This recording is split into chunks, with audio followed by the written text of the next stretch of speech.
Are you see? So this is the legal preamble, just so you know. We are recording now. Right, okay. Just before you say, Just before that. you were just about to say. So what's the and it's like I've no idea. I'm gonna have to wait. If that was the question, it could be libelous or something like that. It's like catching the. I just imagine if a news broadcast went, and then I gave her a pearl necklace. Good evening and welcome to. Like More shit should happen like that. That would be better if people just. I was asking. See your setup. Yes. See, so where do you look when you're talking? I try. Now, this is something I've perfected from doing the stand-up gigs during lockdown. Is I tend to try and look down the lens. Right, because my lens is there. Yeah. I'm very aware that I'm talking to there. I get it. I don't think there's anything wrong with it, but I talk here, but I can see you out of my peripheral vision, so I kind of feel like I'm talking to you. It'd be good if there was a wee somebody. It's like, honestly, one day they'll have it'll be a screen with a thing in the middle of it or something like that. Just realise anybody watching us is just looking at my big rancid hands. So that's what I try to do, and it's like, so trying to be professional. Yeah. I guess, if that's a phrase. That is a phrase. I'll give it a go, but I've got a feeling I'm going to make an arse of it. That's See, you pure look like you were trying really hard there, and it's like, hello. Totally trying. Do you know what I mean? It's like when somebody says something, try not to, don't stare at the woman's mole. Have you seen those cameras that follow you around the room? Yes. Don't care for those. No, you don't like them. It's a bit Skynet to me. I quite like the idea of having a thing clipped here, and just this, you just do what you're doing, and it just follows you around the room. I quite like the idea of that. I guess my worry is that technology gets a bit judgy, and it starts going like, shit, like, you're not wearing that out, are you? It's like, shut up. You can't wear that. You can't wear those. Get that gold suit off. You're not wearing those Crocs, are you? Yeah. It's like, I wear what I want. You're not my real dad. There was one that I seen that you would do a thing, some sort of gesture. Okay. And it would turn this into a whiteboard. Oh. Like it would so you would be delivering a lecture, and you would do some sort of gesture, and it would Tony Stark a whiteboard behind you, and you can start drawing. That's kind of cool. That's kind of. It's a bit Minority Report. I love the fact that everyone describes Minority Report like enhance, look in, put that in there. Everyone describes Minority Report, and here we are in StreamYard, which is kind of like it's like the CFAX version of Zoom, is what it is. Do you know what I mean? If you want to take Zoom and put some additional bells and whistles on it, but none of the good stuff, then that's what you find yourself at StreamYard. Right, should we use CFAX? No, they turned it off. Did they? Yeah, they turned it off. Do you remember Bamboozled? I loved a bit of Bamboozle, mate. I loved a bit of Bamboozle. I remember that's where you used to book your holidays. So it was. And then you phoned it. You got the number. Then you phoned up somebody. Went, I want a fly drive to Florida, and they'd be like, "Certainly, sir. That'll be £300." Imagine that. This day and age, £300, sir. We'll throw in a car and a gobble off Mickey Mouse. Sounds good to me. Click, and then you would be in Florida like half an hour later. The world's changed, man. The world's changed. It's not the same. It's not as good as it used to be. Shall we start the episode? Yes. Why the fuck not? All right. Here's the intro.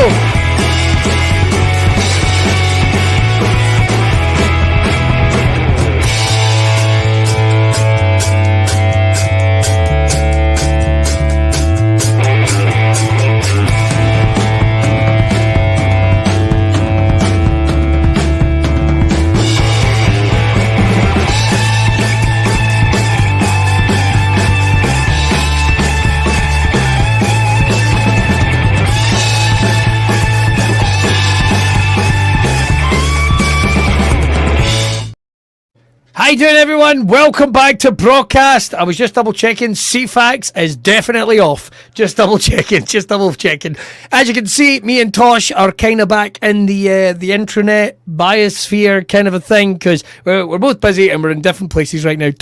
I've got to say, Tosh, like, I think as studios, like, when you watch these things, I think we've got pretty good fucking setups here. Do you know what I mean? Yeah. I see these people that use the green screen. They should put the actual background as good. Just the actual background. This is better than GB News. Do you know what I mean? Take me through what you've got. All right. Well, I will welcome in. We'll start the podcast in a minute. Here I've got the Green Goblin. Yeah. who is just coming in at the side of the picture. A little creepy, but there we go. Yes, sir. So, how you doing? I am busy. Away you go. Did you hear that? Did you hear that? That was the most that was the most subtle way of trying to get. So, how you doing? It's like, that's what he said. My 6-year-old son. So, how you doing? It's get. I've got the Swamp Thing, of course, or Mr. Gills, and Colossus up here as well. So there we go. Got loads. I've got the ones that won't stay in the door. I've got my Joker picture. The one stay in the door. Yeah. Batman Joker picture. See? That type of thing. And then I've got Laugh While You Can, Monkey Boy, which is from one of my favourite movies, Buckaroo Banzai. That's John Lithgow right there. So it's an eclectic mix of I'll tell you about a weird shite as well. It's a load of shite. I've got my fart ninja, which I think he's out of batteries. He's off. I don't have stuff like that. I've got this. This isn't at the kids, by the way. And then I've got this. Now, there used to be a store at Universal Studios in Orlando where they would take things from the rides and you could buy them, right, when the rides had, like, closed down. So there used to be the Twister ride, and there was, like, a crate with bottles in it from the Twister ride, fake bottles of Coke, right? So it was a full crate. So I bought one of the bottles just to piss someone off. Like, I still remember me going, can I just buy one of the bottles? And the guy went, why? It's like, to really annoy somebody. And he went, done, I like your style, $8. So there we go. From the Twister ride in Orlando, Florida. There you go. There you go, cool. Load of shite. Welcome to this episode of BRAWCAST. It is a little different, as you know. Me and Tosh are going to be answering some of the questions and topics you guys have sent in from the Brawl Universe. I don't know, it's about 40 minutes or so just to get you through your day. Mr. Tragic, I'm Billy Kirkwood, relax. It's the same for everyone. And I'm here with Mr. Tragic O'Hara. As you can see, artist, raconteur. You can put you in any box, man. You must be a nightmare when answering forms in terms of you. It's like... I just choose not to do forms. I just don't do them. Just don't do them? You just walk up? Hate forms. Yeah? You just walk up and go, passport, mate. Passport. You know, on that there, and it's only because I know I'd get to go on holiday. That's the only reason I would ever fill in a passport form. Is for that. I've still got one of the red ones. What colour are they now? Still part of the European Union. Oh, they're blue now, aren't they? They're blue now. We're not going to get into any political chat on the show, but they're all blue now. There you go. Do you want to see it? I've got to try. I guess I've got to kind of cover up my details just in case someone tries to steal my identity. Check that out. Yeah, man. Last seen on foot, heading. My son's passport photo is really, really bad, but because when he was getting it done, he was warned under no circumstances. You can't smile, you can't pull any faces, you can't do any of that, and it genuinely looks as if somebody's just punched him in the ribs.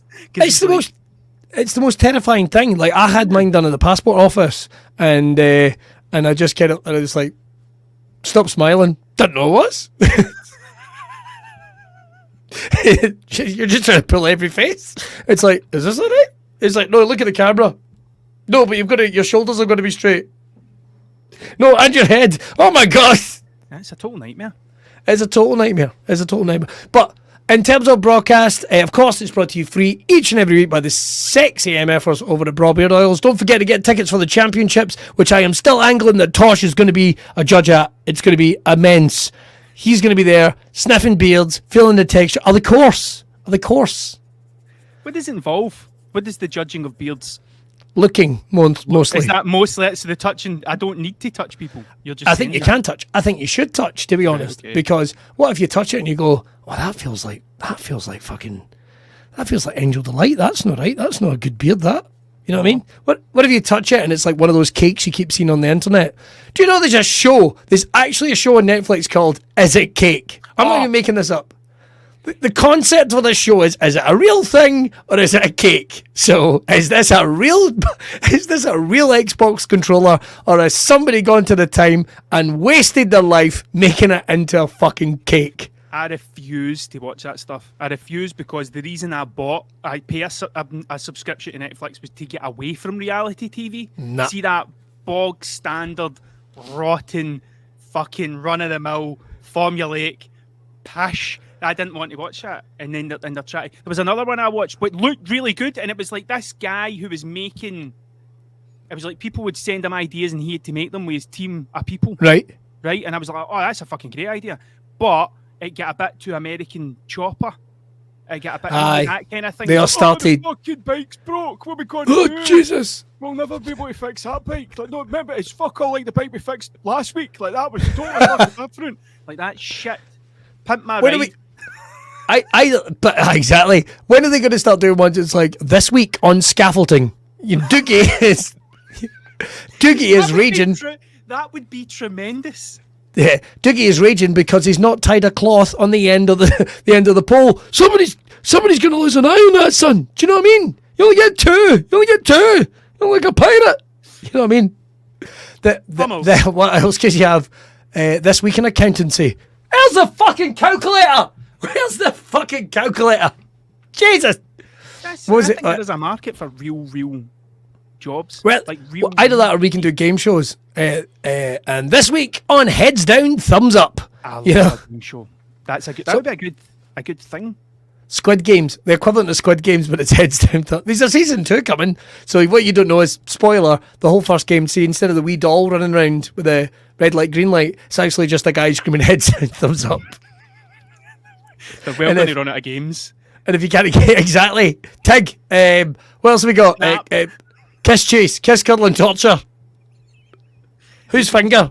That's the other one. Whose finger? You have to guess whose finger has been up your arse. We got a blanket ban at primary school of kiss, cuddle, and torture. Oh, wow. Mm-hmm. I thought you were going to say, is that because of one incident involving the Janny or something? Do you know? The janitor. I think they were just like that. It was just. I think it turned into carnage. There was another one. It was at British Bulldogs. That was violent. I will level with you. I never got the rules of British Bulldogs. I had no idea what was going on. I don't think it's just a Scotland only game, and it was named after a wrestler, so that was always weird.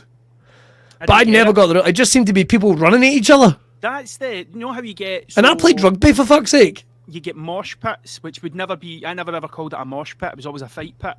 Right. And then you get the circle pit. Okay. You know what a circle pit is? No. And it's like, so at the gig, everybody's running around in a circle. And then when it gets heavier, the music kicks in, everybody runs it in the middle, like a good circle. Yes. A good circle pit. But then there was the wall, where it was like people would line up at either side and just run full force into each other. Like that was British Bulldog. That's what that was, wasn't it? Just running into people. I always loved whenever you'd go to see like a metal gig and a mosh pit had started, but you'd always see the old moshers that would start it off going, I'll show these youngins how they do, and literally they're blowing out their arse within about 30 seconds. Jesus. Oh, man. Jesus Christ. I had my silver wedding anniversary last week, for fuck's sake. I was at a CKY gig at ABC. A CKY gig? CKY, holy shit. CKY, and Clutch were supporting. Clutch were the first. You ever heard Clutch? Now, this is what I'll say. I think Clutch were good. I thought CKY were dog shit, but that's just one man's opinion. That's just one man's opinion. So Clutch, that was the first time I ever seen a band, and I was like, that support band, but like I loved everything they done, and ever since then I was like a proper Clutch fan. But I was there, and during CKY there was a guy that was being a complete and utter arsehole. One of these top half, just smashing into people. Nobody could hold him because he was pure sweaty and covered in beer. And I'd drank a bit by this point, and I was like, he's getting it. I am going to shoot. His uppance is coming, and he pasted me. He absolutely wiped the floor with me. He was just running about the place. Anybody that came in, he was just ragdolling them out, and it was just like, oh, his uppance is coming, and I get killed. I went to a Slayer gig once, man. And it was one of the hardest nights I've ever had in my fucking life. and it was as like as a 30-year-old. Do you know what I mean? And like, I don't know, maybe when you're in a relationship and all that type of thing, it sort of turns into a night out. I still get excited, you know, when the lights go down at a gig and you're like, oh, this is going to be fun. And fucking Slayer were oh, Jesus Christ, Slayer. Mm-hmm. Get a real Slayer fan. Somebody's going to get eaten tonight. And it could be you. Me? Is he talking to me? Is he talking to me personally? Just getting fucking white. I was terrible. I left my wife to basically get ragdolled. There's no two ways about it. We were all getting ragdolled and separated, and it's like, you're on your own. Good luck. I'm sure you'll find your way to your feet eventually.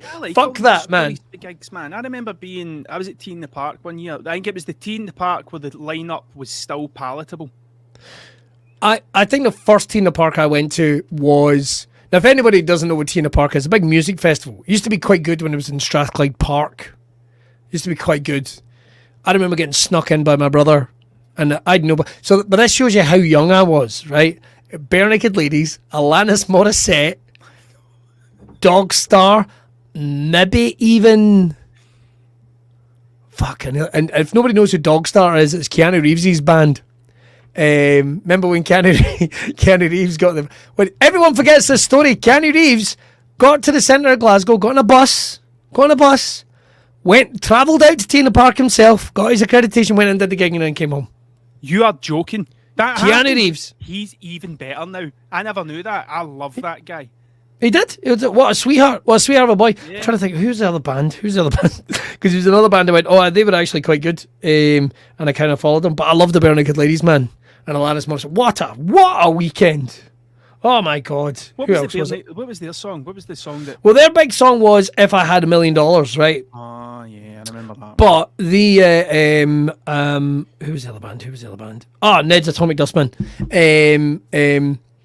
But they kind of riffed and messed about on stage and what have you, and it was just fun, man. Like at one point they started singing Alanis Morissette, and I was like, that's funny, because everyone was there to see Alanis Morissette, because like every guy over the age of like 15 was just like gushing at the fact My mate Ryan used to go to gigs all the time. Like it was every day, every week. If there was a gig on, he would go. And I remember he came back. I was still at school, and he came in and he went to see the Bloodhound Gang. Nice. Right. I remember the Bloodhound Gang. Discovery Channel. Yeah, I love the Bloodhound Gang. Jimmy Pop, who's the name of the singer, done this thing where he said, right, I want everybody to try this, and he spat up in the air, and then caught it in his mouth, and he was like, right, 3, 2, 1, and everybody done it, right? God. And he was like, you don't know who spits inside your mouth right now. That was it. He got everybody in the crowd to go like that. Ryan said it was just like fucking greeners. Oh God! Was that Tea in the Park? No, that was just in like the garage or something. Oh, thank Christ! Even worse, man. Everyone would be rancid. I still remember the best quote I ever heard at Tea in the Park was when I was standing in a queue for the toilets, and I heard a girl turn to her mate and go, "You know it's time to leave Tea in the Park when your fanny's reeking." That's a direct quote. Direct quote, and I still remember to this day. My. What a delicate young flower. And we've been married now about 16 years, but the thing is... oh, man. Just making sure she's not listening. You got to take your shot when you get it. But music festivals are an absolute nightmare. I think Download's quite good now. I think Download's still quite a good festival. Never been? Never been. We've spoke about it. I don't know how many times about going, but we used to go to Wicker Man quite a lot. Cool. And apparently, I don't know, but it's like for families, Download's like pretty cool. Like it's yeah. I think so. Like... I've always tried to get in the comedy lineup, but because I was on the wireless at the time, I could never really manage it. So it's like, let's try and get on. Try and get on now, lads. Come on. Yep. But it's that way. I think like sometimes it's a case of like, listen, you get your ticket and you're expected to do 20 minutes, and it's like done. You know, it's like I think it's like a pitch deal, but it's like, yeah, it'd be nice to say I've played Download. I played Tea in the Park twice, technically, 3 times actually. Yeah, 2 of them I died in Mars, but one was really good. Comedy at a stand-up festival must be fucking weird. Do you know? Man. I'm full of crap. I've done it 4 times. 2 were good. 2 were shite. I remember one. It was like I did the so this is funny. I did the Thursday slot right at 1:00 in the afternoon, thinking this is going to be dreadful. But nothing was on. Nothing was open. Tent was full. Everyone was in a good mood. What a time! But I left going, guys, you're going to have such a fucking weekend. Imagine this, Tea in the Park. All the best. And basically all I got was, so what was the rest of Tea in the Park like? Somebody threw piss. I think somebody actively took a shit while making eye contact during one of the shows. It's just awful. And then one year did it and the stage was sinking. That wasn't great, but the gig was relatively all right. And I remember that they tried to went, this show needs to get done in an hour, boys. And it's like, why is that? Because the stage is sinking. All the best. It's like, fucking hell. One year was just awful because they went, let's put it on at 4 o'clock in the afternoon on a Saturday when everything's open. And I can remember standing on a stage. This is how empty the tent was, and being able to watch Huey from the Fun Loving Criminals. I could see him. I literally could look right at him going, what the fuck are we doing here, man? And I still remember somebody tweeting me going, saw you at Tina Park, it was shite. And I was like, fair.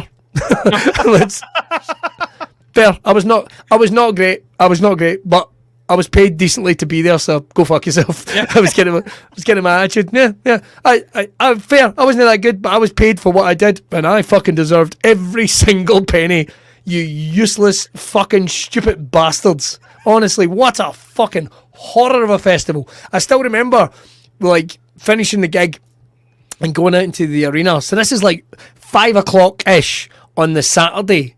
And you know, like the opening scenes of Saving Private Ryan when they're getting on the beach at Normandy? And it's just pew pew, and these people dragging their pals and come on, we're gonna make it, and all that type of thing, and blood, and it was like that. I'm not even joking. I still remember like a guy dragging a crying girl and just being like, what the fuck? There's me in my bag going, what the fuck is going on? Walking up to a security guard and going, excuse me, mate, is that the way to the car park, the production car park? And I'm going, mate, I don't know. And it's like, what? Aren't you security? And it's like, honestly, I was meant to be here for an hour. I've been here for 4. Like, I have no idea what's going on. Fucking hell. I nearly went, mate, do you want to come and leave me? And then as I'm leaving, I'm leaving, I noticed this guy just sitting in a chair, staring at a tree with a high-vis vest on and a clipboard. And it's like, and I must have, like, and everyone just walked past him and went, I'm not having it. I want to know what this guy's up to. What are you doing? And he went, well, there's actually, like, I think not a kestrel, but it was some rare brand of bird in that tree. And it's like, and if that bird is disturbed, then this festival is shut, son. This festival shuts down at a moment's notice. And I won't lie to you, it's the closest I've ever went going, I'm going to go kick fuck out that tree. Because I think this festival should get bombed from fucking orbit. It is a horrible festival. I'm glad it's gone. I only went there once, and I remember when I went, it was Foo Fighters, James Brown, Queens of the Stone Age, Snoop Dogg. Like, it was a good lineup. There was a lot of bands. I love those kind of lineups. They're all over the place. James Brown and Snoop Dogg. I know, eventually it just kind of turned into, there's no one there I want to see. And I remember walking through the campsite and tripping over an Australian guy who had just turned up with nothing but an air mattress and a pair of shorts. Nice. And he was just walking about scadging cans off folk. That's what he was doing. And using the fact that, oh, look at me, I'm an Australian at Tea in the Park and I've got nothing. Can I have stuff off you? And folk were like, aye, sure, mate. There you go. And that's all he done for a full weekend. Like, well, you don't know. And that guy was Prince Andrew. That's what you did. That's what you don't know. I loved it as a punter. But you see, going as a fucking, as a grown up, as a professional performer, did I say, was fucking. The only one that I really enjoyed was when I was on before John Cooper Clarke, and I had a full tent. Right? So this is me fanboying out in John Cooper Clarke. I knew exactly who he was, right? So on the Friday, apparently all the shows had been shit. Apparently on the Sunday, the shows had all been shit. But the Saturday, your boy here has the sweet spot doing his hour show before John Cooper Clarke. So everybody's in. 1 o'clock in the afternoon, everybody's in. I have the idea of going like, right, none of this 15 minutes between shows. I'll finish my show and introduce John Cooper Clarke, right, who I met backstage. Could not have been cooler. See his manager. His manager was cool as fuck. Like, you know Bricktop from the movie Snatch? Oh, fucking the guy that feeds people to pigs? Aye, he was like that, but he was a total gentleman. Like a total gentleman. Like he'd be there like He'd be there talking about whatever, working with whoever, and then he'd be like, then he'd turn around and go, hello, you Billy, you get into these fucking cunts! Honestly, is that a cup of tea? Lovely, sweetheart, thank you so much. So anyway, I was saying, it would just go like that, it's just like, oh my God, this guy's amazing. And he had the silk scarf on, he had we're in the middle of a field in fucking Baldo, or whatever the fuck that is, and he's got this cashmere jacket on, and and he's there, giving the woman instruction to fliff up John Cooper Clarke's hair or something. Oh, he's fucking old head, would you, sweetheart? Fucking hell, don't want people realising it's fucking Mr. Peanut under there. Get bigger glasses. Anyway, like I was saying, Billy. Oh, is that some sherry? Thank you very much. And that's how he was. And then John Cooper Clarke goes out. So I do my bit. Take my applause and all that going. Anyway, the reason you're all here, let's not face it, I was the nachos. I was the, like, You're waiting for the main course. Somebody's not brought your steak pie yet, but they brought nachos. Somebody is going, fuck's sake, and other people are going, fucking yes, free food. Do you know what I mean? Like it was kind of like that. So John Cooper's the steak pie, is the steak pie, and so I finish off and go, ladies and gentlemen. Anyway, the reason you're all here, raise the roof, give it up for John Cooper Clarke, and he would fucking honestly for like 60 minutes just ripping the place apart. Like, just I'd never seen anything like it. People even trying to catch up with him, because if you don't know who John Cooper Clarke is, he's like a poet, like, yeah, he's like poetry, kind of beats, like sort of slam style poetry as well. It's all really in there, dry and funny, and really dry, really funny. His poems and stuff, like that's it, and fast. Fast. You'd see people, like, you do a couple of the favourites and you'd see people trying to catch up with him. And John Cooper Clarke then, this was like, I don't know, 6-7 years ago, was 60 odd then. So he's fucking like 70 now or something. Might be 70 then. Nobody knows how old John Cooper Clarke is. That's the thing. He could be anywhere between 60 and 105. The first time I ever seen him was in that Joy Division film. What was it? Right. Control. You ever seen Control?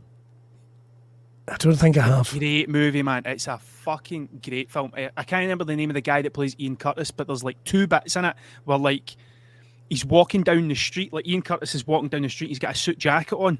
And as he's walking down the streets of Manchester, it cuts to the back of him, and he's like Tipex the word hate in big white letters in the back of his jacket. And I'm like, that's the coolest fucking thing I've ever seen. And then John Cooper Clarke is playing. He's actually on stage performing, and then a band goes on after it, and like Joy Division are watching the band. So that was the first time I ever heard John Cooper Clarke, and he done Chicken Town. Yeah. And I was like, what the fuck is that? And just straight Googled him, man. Like, he's tremendous.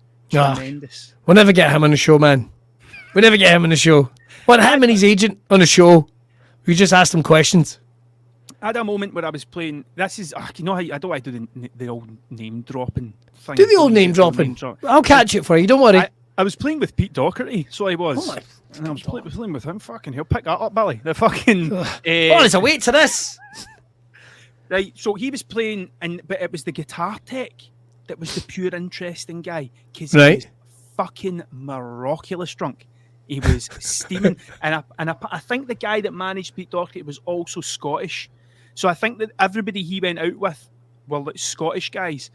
And I remember, so Pete Doherty played the gig, he had 2 ballerinas dancing behind him, and he played the whole thing acoustic, right? And once he'd finished, he took his guitar off and he just launched it into the crowd and just walked off stage. 2 minutes later, on comes the guitar tech with a Morgan Spice.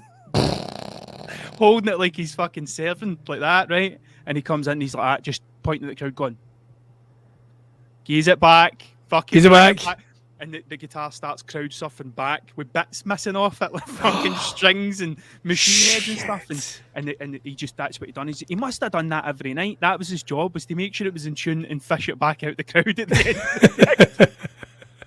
And you know the worst thing is, he's probably going, right, what's it missing? Right, okay, there we go. Jesus Christ, it's got no fret. There's no guitar. What am I doing here? How did they just bring back the strings? What the fuck is... who just gives back the strings, mate? Who just gives back the strings? I'm always obsessed with guys like that. Like, how do you function? I remember meeting an American comedian once called Rick Shapiro, right? And Rick Shapiro's off his nuts. He's an ex-junkie. It was all this type of thing. But he had a handler just for being... And I thought, like, oh, why's that? Is he like dangerous or something? Is he like, does he struggle? It's like, no, he can't get dressed. He's like a fucking nightmare. And we were doing a gig together, and he couldn't find his hat, his baseball cap. Couldn't find his baseball cap, and this assistant is running around the place trying to find his baseball cap, like everywhere, going like, Rick can't go on, and then have his fuck, he can't. And finally, she finds this thing, and he goes right, and literally walking on as I'm introducing him, and he walks on. First thing he does is takes it off and puts it on the mic stand, and I was like, fucking hell. Like, I'm like, maybe 10 seconds. Maybe 10 seconds tops. Hey everyone, how you doing? Whoop. On the mic stand is like, this poor woman that just ran around this place for 90 minutes. 90 minutes. No being able to find this thing. No being able to find this thing. Excuse me. I'm going to go on evasion. Right back. Okay. Did you ever hear that story got a fucking rabbit. Got a fucking rabbit. About Marquis Smith at the ship and what happened? Yes. So did you ever hear that? Did I ever tell you that story? No, don't think so. So it was he played the Magnum with a fall. Okay. So he did now, if nobody knows what the Magnum is, it was a leisure centre type venue in Ayrshire, where we both are. It was the biggest leisure centre in Europe at one point. Fucking yes. There was a sign outside Heathrow Airport telling you how to get there. How many miles to the Magnum? Seriously, that's how outside Heathrow Airport. Outside Heathrow Airport. That's how big the fucking Magnum was. So the Magnum had either that, or it kind of says that everything between Heathrow Airport and like John O'Groats was fucking bish. You know what I mean? I'm a proud Ayrshire boy, but come to fuck. Imagine you drove 500, 400, 600 miles, whatever it is, and fucking you want to go in the Mighty Monster, like get a slush puppy. Especially when you could just get a plane to Glasgow. Do you know what I mean? Just get a plane to Glasgow? You could have got the plane at Glasgow and drove from there. But there was but some of the biggest bands ever played there, the Clash and fucking the Smiths and like all these bands. Like, people don't believe me how many bands played there. But Marquis Smith played, and Marquis Smith was notorious for just not playing. I played with Marquis Smith once, and he played 3 songs and stopped and walked off stage, and the band kept playing. Yes. And folk were running off and going, "Are you coming back on?" He's like, No. I love stuff like Eventually, that. he sung the rest of the thing from the side of the stage and just refused to go out so people would see him, right? But Willie Freckleton, who used to put the gigs on at the Magnum, had said, Marquis Smith's away for a pint at the ship. At 8 o'clock, I don't care if he's just bought a pint, you bring him back. And he sent 2 security guards down with him.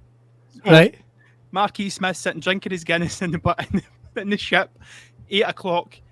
The bouncers put a thumb under each oak stick and drag him on his tippy toes past all the people who are waiting to see Marquis Smith. But that's what you want. That's what you want. You want him living up to the reputation. You always want him getting dragged past handcuffed, going, "Don't worry, folks, the gig is definitely fucking happening." This motherfucker. There was a comedian called Malcolm Hardy, right? You probably don't know who Malcolm Hardy is, but he used to run gigs. Used to be in the infamous Tunnel Club in Manchester and all that type of thing. If you've ever seen people do it's like 3 naked guys and they're covered with balloons and they're going da da da da da, and they do the switch. That was him. He was one of those guys, right? Now, I'd heard all manner of stories. I'd heard about pissing on sleeping audience members and all manner of stuff. But I only got a gig with him once, and that was at Keele University just outside Newcastle, right? And I'd heard the stories that he could be a wee bit trouble. And I remember the guy came in, and I'd only just started, man. I wasn't long into it at all. And he came, and the guy that was running the gig came running in, and he went, "Do you want paid now, or do you want paid after?" And he went, "If you pay me before the gig, I'll just fuck off." It's like, there you go, there's your money. Right, so, and he fucks off. And I don't know, I go to the venue, I go get a drink and all that type of thing, come back later on, and he goes, "Where's Malcolm?" And the other act went, "Well, he did warn you." he fucking got in his car and went him. Got in his car and went him. I love stories like that. Because what happened was a guy he handed him 200 quid, and like if you break it down, now you can turn around and say that's unprofessional as shit. I'd also heard he got caught wanking into a woman's shoe, and it wouldn't stop. But that's neither here nor there. That's neither here nor there. But and apparently he was like, "What? You might as well let me finish." And so different. We don't have folk like that now, Josh. We don't have folk like that now. Everything's too safe. Did you hear that one about Neil Young? One of my favourite things ever, MD's ever done. He brought out a new album, played a gig, played the entire new album from beginning to end, and went, right, sorry, now for something you've heard before, and played the whole set again and fucked off. Stuff like that, where you're like, oh, you'd be so angry at the time, but see, to be able to go, I was at a Neil Young gig, right? And this is what happened. I quite like it when you hear about audiences turning. You know, like, did I ever tell you about Dolly Parton's lookalike? Right, so I had Belladrum one year, and there's a woman on, she's in a Dolly Parton tribute act. She's rocking it. She's fantastic. She's rocking the place. They're having a great time. And then out of nowhere, she drops the accent and goes, actually, I'm from Sheffield, and here's one of my own songs. 500 people fucked off. Just left. Just went, nah, fuck this. I've never seen it before in my life. It's the same tent they did a Frightened Rabbit tribute thing in. It's been a great night. They're a great crowd. They're a lovely crowd. But they went, what, 9 till 5? Fuck this. Away you go. And away they all went. I've never seen a tent empty like that in my life. And they didn't. And the thing is, it's like, if you'd have been on stage, you're a musician, of course. What would you have done? Would you went, fuck it, 9 till 5? Ding, ding, ding, ding, ding, ding, ding, like to try and get them back? Definitely. Imagine you're trying to explain that to the promoter. So, my tent just fucking emptied. What happened? Well, I thought I'd do my song, Liddell's Blues, and I thought that would just, they'd fucking love that. Oh, you know what it's like when you're getting a canoe in Liddell's or something like that. You're a musician. You know about this stuff. Yeah, you know about I'll this. Finish that later. Oh, you get working on that. You let me know how you get on. I'll finish that song later. Did you ever hear that story about Bill Burr? Is this in Philadelphia? Oh my lord, that's the best thing I think I've ever seen on the internet.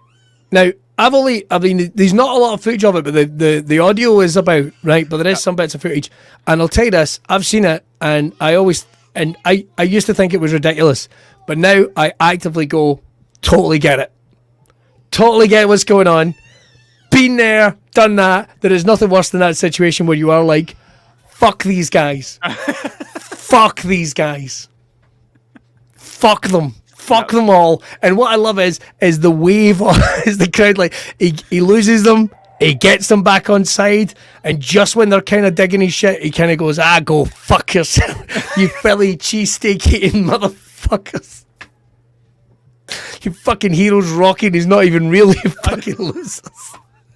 Oh man, that is tremendous. It's one of those ones where it's like someone who just knows their shit. I know he knows his shit. And I also think he's kind of like, I'm going to take my shot. Mm-hmm. And it's because, and the reason is, he did it, an ad called Dom Herrera is on. He's an American comic. He's very well respected. He's been in a good few films and all that type of thing. He's very well thought of. Had just been on and had got booed and died in his arse, right? Which, in that type of situation, could totally happen. Like, I get it. Like, it just sometimes happens. Doesn't matter who you are. Doesn't matter how good a comedian you are. Doesn't matter how good a musician you are.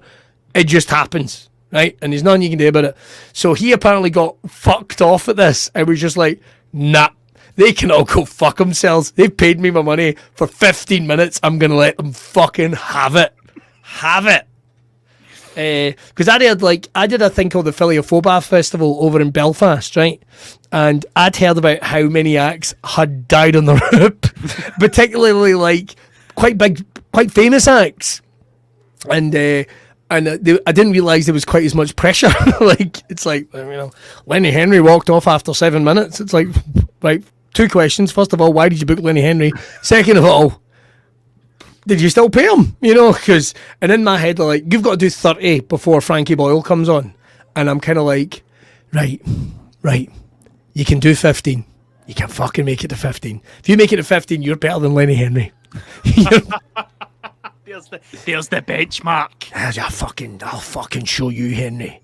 I can't even think of one Lenny Henry character that he used to do. Not one. Neither can I. But Lenny Henry was what did he used to do on the TV? Was it?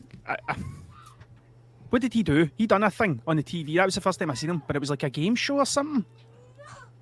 I think he was on like Tiz was or something like that. Could you excuse me for a second, mate? One of my kids sounds like he's getting murdered in the background. I'm just going to check on. 2 seconds. I didn't want to have to do an edit in this, but I'm probably going to have to. What's going on? Jack's crying. I can hear him. I know. Why are you making him cry? I didn't.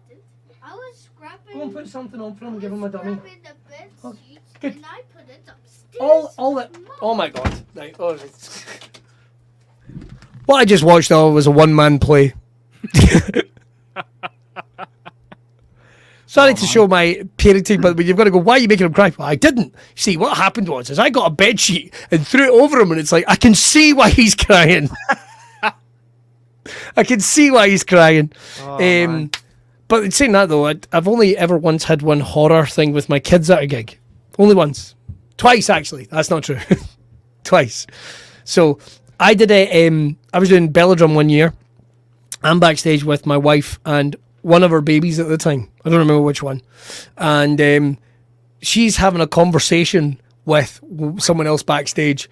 And there's my child and I'm getting ready to go on and crying. And I'm kind of like, get it. I'm going on. You need the baby. I'm going on. And she was like, anyway, like I was saying, and blah, blah, blah. And I was like, so, and I went on, did like 5 minutes because I was just hosting, came back off and went, you made me choose between the stage and my crying child. I'm not okay with this. You know, I feel like the worst dad in the world. But then the typical mother thing, it's like, oh, fuck him, he's fine. It's like, I know he's fine. The other one was, I was doing this thing called Wild Cabaret, right? Which is, it's like a multi-act show. So you get like somebody doing tumbling, and you get like somebody singing or playing a fucking saw or something like that, or hula hooping. And this guy was I want to say trapezist. Like he did this thing where he like hung upside down from up on high. And some of it is quite dangerous. And my wife went with her friend. We'll call her Debbie. That's not her name. Because in a second I was like, I could just call her by her real name, but I'll not do that. And her instructions are, do not let go of the baby. Do not let go of the toddler. Do not, under any circumstance. Now, I am backstage, and although I come out to watch because I'm still concerned, and I'm watching the show, and literally when this guy goes to do his big move, she goes, let's go, and goes, ah! Guess where my kid heads for? Oh man. Heads for the stage like a bull at a gate. And I've literally got to grab him in front of everyone. The host of the show grabs this random child and drags it off. I felt bad that I had to come on after him, and first of all I had to apologise, then I had to come on after him going, just so you all know, it's my kid. It's my kid. Don't go worrying about it. What nightmare gigs, man. What absolute nightmare gigs. Although I would like to see, I haven't heard any, I mean, there's that rumour, isn't there, that is it Ballroom Blitz was based on the Palace Theatre in Kilmarnock? Yeah, well, it's on Wikipedia, so it might be 100% definitely true. And it basically, if you break it down, it's because there was a massive riot. So it was like, oh, it's something to be proud of, isn't it? That there was a massive riot, and now fucking Sweet or whatever it is turned it into a song. Yeah, totally. I've never had any nightmare gigs with like kids. My kids involved. I stopped gigging. Yeah. For the time I had kids and stuff, but there's been a few points where I've been like, I'm just going to need to let them do this. Yeah. And then deal with the shit later. We went on holiday one time.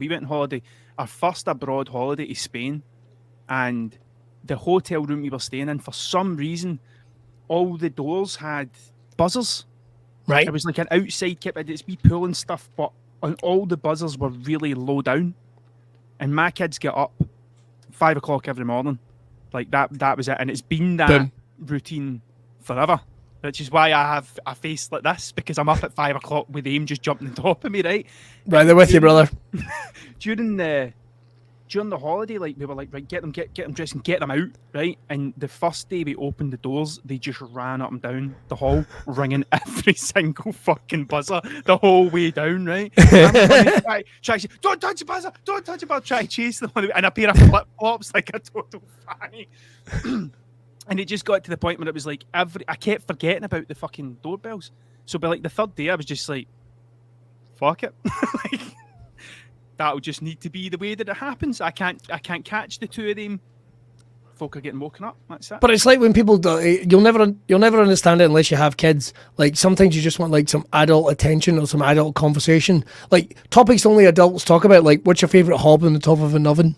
That type of thing. Do you know what I mean? Everybody's got one. Everybody's got one. Top right for me. Top right for me. Way from the back. Nice. Bottom left, I think. Fair dues. Nothing wrong with that. My favourite one. Dangerous, reckless, but I like your style. I like your style. But it's like I've always said, like it's like, and I get it. Like you see mums and all that, like talking away, going, "I know it's terrible. Did you say that?" The kids are quiet. They're either up to something or they're dead. Fuck, I'll chance it. What were you saying? You know, just for that break, that respite.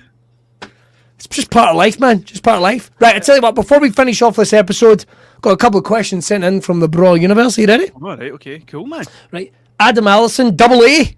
Morning, Adam Allison. Wherever you're listening to this, what time, double A. He has said, what is your least favourite word? I think I know what mine is. Go for it. Pluck. Oh. Pluck, because if you know what a pluck is, it's a spot. But you see the way, see if you're a teenager or anything like that, people are going to make fun of you because you get spots and you can't fucking help it. And it's like, oh yeah, you got a wee pluck there. Fuck you. Like, honest, adults can go fuck themselves. That's all I've got to say. Giving the kids and teenagers a hard time when our fucking hormones are all over the place and we look like a fucking, I don't know, mumps-riddled, syphilis-riddled Pokemon and fucking just spots everywhere. Yeah, we pluck. It's just the most... And spots are shite, man, because you'd like get them in your eyebrow, you'd get them just in random... Get them right in the middle of your fucking nose. What the deal is with that? You couldn't go to school, man. See if you had a spot in the middle of your fucking nose. Do you know anyone that watches the videos, the spot-busting videos? I've watched one from time to time. Are you into them? I wouldn't say I'm into them, but I've seen them. Some folk that are really into them, man. Like, really into them. But sometimes it's when it's like a fucking bowling ball. And you just go like... Pulling like jet black hairs. How did it get to that point? Do you know what I mean? When was the last time you looked at your neck? Have I got a hump? Have I got one? Have I got one? Everybody had a pal that had a big bump. Or dad had a bump, or a granddad or an uncle that had a big bump in their head somewhere. But these days you're like, oh, we better drain that. We better get it to Dr. Pimple Popper and fucking open it up, a mouse comes out. Oh my God. Get it sorted. I don't know what my favourite word, my least favourite word? Least favourite? I don't know. Moist? What was that? Moss. Moss, as in a Rolling Stone gathers no moss? Yeah, like that, moss. I just don't like that word. Nothing against moss. I just think there's a better word for it. We could definitely, as a community, come up with a much better word for moss. Green, rock pubes. That'd be... There you go. Got it in one. Rock pubes. You got it in what? Rock pubes. That's rock exactly pubes. what it is. Ribs. You call them ribs. It's like ribs. A Rolling Stone gathers no ribs. What's ribs? Rock pubes. What are we talking about? Who was the first person that turned around and went, moss? What the fuck are you talking about? What kind of word is that? Moss, what are you on about? Moss, that's what we'll call it. It's a theory. So there we go. To answer your question, Adam, our question of the week here on BRAWCAST, what is our least favourite words? For me, it's pluck. For Tosh, it's moss. But we fixed it. We fixed it. Yeah. Ribs. Next time, they need to do something about this boat. It's covered in ribs. Right, that's all we got time for this episode of BRAWCAST. Just a wee quickie one today. Me and Tosh will hopefully be back in the same room next time. We are coming in satellite. Well, not satellite, fucking internet. What we're talking about. If you want yeah, if you want to check out old episodes, you can do that over at the archives over in Spotify, wherever you get your podcasts. And of course, don't forget to hit the subscribe and follow button and get in touch, man. Get in touch. You can find Tragic O'Hara on all social media. He is Tragic O'Hara, Mr. Tragic O'Hara, I should say, keeping it formal. Whereas I am Miss Billy Kirkwood over basically everywhere. Who I want to be. There it is. And of course, make sure to follow all Broad Beard Oil's social media. Got any sign off for us, Tosh, before I hit the goodbye video? No. I don't think I've got a word of wisdom. Why not? Let's go for it. No, I don't have anything. You've put me in the spot. You made me look like sorry, what have I got? Be nice to each other. We all shite out the same hole. Good night, everyone.